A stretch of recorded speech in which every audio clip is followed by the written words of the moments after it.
নমস্কার প্রিয় দর্শক বন্ধুরা, ফার্মিং ভেজিটেবল চ্যানেলে আপনাদেরকে স্বাগত। আমরা অনেকেই আছি যারা বর্ষাকালে ফুলকপির চারা তৈরি করতে পারি না। তার কারণ এই বর্ষাকালে কখনো তীব্র গরম, আর কখনো বৃষ্টির পরিমাণ অতিরিক্ত বেশি। সেই জন্য তো আমি কীভাবে ফুলকপির চারা তৈরি করি সেটাই আপনাদেরকে আজ ভিডিওর মাধ্যমে আমি জানাবো, বা ভিডিওর মাধ্যমে আপনাদেরকে দেখাবো।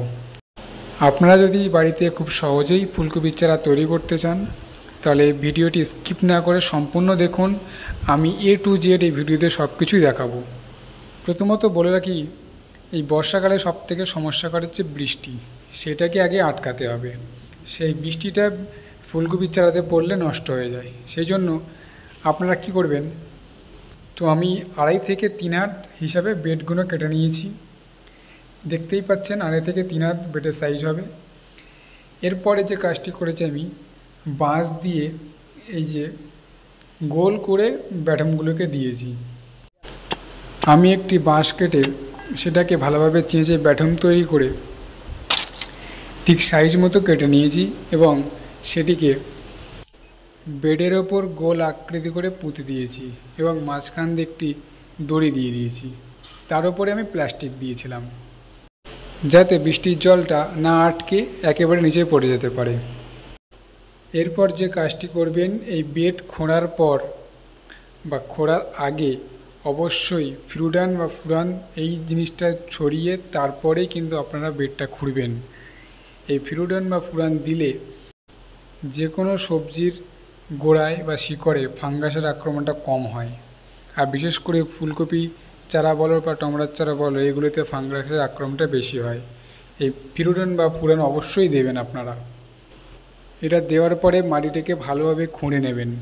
আর অবশ্যই এই মাটির খোঁড়ার 3-4 দিন আগে অবশ্যই 10-26 বলো বা 15-15 যে কোনো সার অবশ্যই ছড়িয়ে রাখবেন। তারপরে এই যে মাটিতে বীজ রোপণ করতে আসবেন। আমার বেডটি খোঁড়া হয়ে গেলে তারপর আমি উপর দিয়ে জল দিয়ে দিয়েছিলাম, বেশিও না এবং কমও না। মাটিটিকে হালকা নরম করার জন্য আমি জল ছড়িয়েছিলাম। তারপর জলটা হালকা শুকিয়ে গেলে এই ফুলকপির দানাটি আস্তে আস্তে আমি এই বেডের ওপর ছড়িয়ে দিলাম। এই ফুলকপির দানা ছড়ানোর পরে আপনারা আর বেডে মাটিতে হাত দেবেন না বা মাটির নাড়াচাড়া করবেন না। এই ফুলকপির দানা মাটির নিচে চলে গেলে আর সহজে বেরোতে চায় না। সেই জন্য ফুলকপির দানা ছড়িয়ে আর মাটিতে হাত দেবেন না। এরপর এই ফুলকপির দানাটি সরিয়ে দেওয়ার পরে আমি যে কাজটি করেছিলাম সেটা হচ্ছে খড় দিয়ে চাপা দিয়ে দিয়েছিলাম। হ্যাঁ বন্ধুরা, অবশ্যই খড় দিয়ে চাপা দিয়ে দেবেন। এই খড় চাপা দিলে বেডে যে জলটি দেবেন সেটা জলটি বেশিক্ষণ ধরে রাখে এবং বীজটিকে শুকনো করতে দেয় না। সেই জন্য অবশ্যই খড় চাপা দেবেন। এই খড় চাপা দেওয়া হয়ে গেলে আপনারা পরিমাণ মতো জল দিয়ে দেবেন। বেশিও দেবেন না বা কমও দেবেন না। যখন মাটিটি নরম হয়ে যাবে তখন আর জল দেওয়ার প্রয়োজন নেই। বেশি জল দিলে দানাগুলি মাটির নিচে চলে যাবে আর তার ফলে দানা বেরোতে লেট হবে বা পচে যাবে। সেই জন্য বেশি জল দেবেন না আর কমও দেবেন না। মাটিটি এই আমার মতন ভালো করে দেখে নেবেন, যদি নরম হয় আর জল দেওয়ার কোনো প্রয়োজন নেই। এরপর এই বেডগুলি পুরো প্লাস্টিক দিয়ে চাপা দিয়ে দেবেন। দেখতেই পাচ্ছেন আমি কেমন করে প্লাস্টিকগুলো চাপা দিয়েছি। আপনারা ঠিক এইভাবেই চেষ্টা করবেন। এরপর আপনারা পরিমাণ মতো ঠিক 2 বেলা জল দিয়ে যাবেন। এরপর ঠিক 3 দিন পরে দেখবেন, 3টে দিন আর 3টে রাত পরে খুব সুন্দর চারা ফুটেছে। দেখতেই পাচ্ছেন আমার জমিতে কত সুন্দর চারা ফুটেছে। আপনারাও এরকমভাবে করলে ঠিক এরকমভাবেই চারা ফুটবে।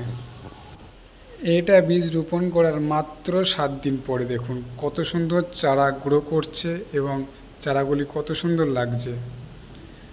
আপনারা চাইলে এইভাবে ফুল বীজ রোপণ করতে পারেন। আমি আশা করব আপনাদেরও বীজ এত সুন্দর চারা হবে এবং জার্মিনেশনটা খুব ভালো হবে। আর অবশ্যই টাইম মতন জল দেবেন। আর কখন বৃষ্টি হচ্ছে না হচ্ছে অবশ্যই চারাটিকে আগলা করবেন, আবার ঢাকা দেবেন। তাহলেই আপনাদের চারাগুলি এত সুন্দর হবে।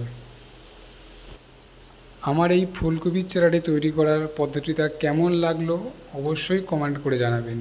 আর যদি ভিডিওটি ভালো লাগে একটি লাইক করবেন, আর চ্যানেলে নতুন হলে অবশ্যই একটি সাবস্ক্রাইব করবেন। এরকম ভিডিও দেখতে গেলে আমার এই চ্যানেলটির সঙ্গে থাকুন। আমি পরপর কি চাষ করি না করি এই ভিডিওর মাধ্যমে আপডেট করে যাব। ধন্যবাদ।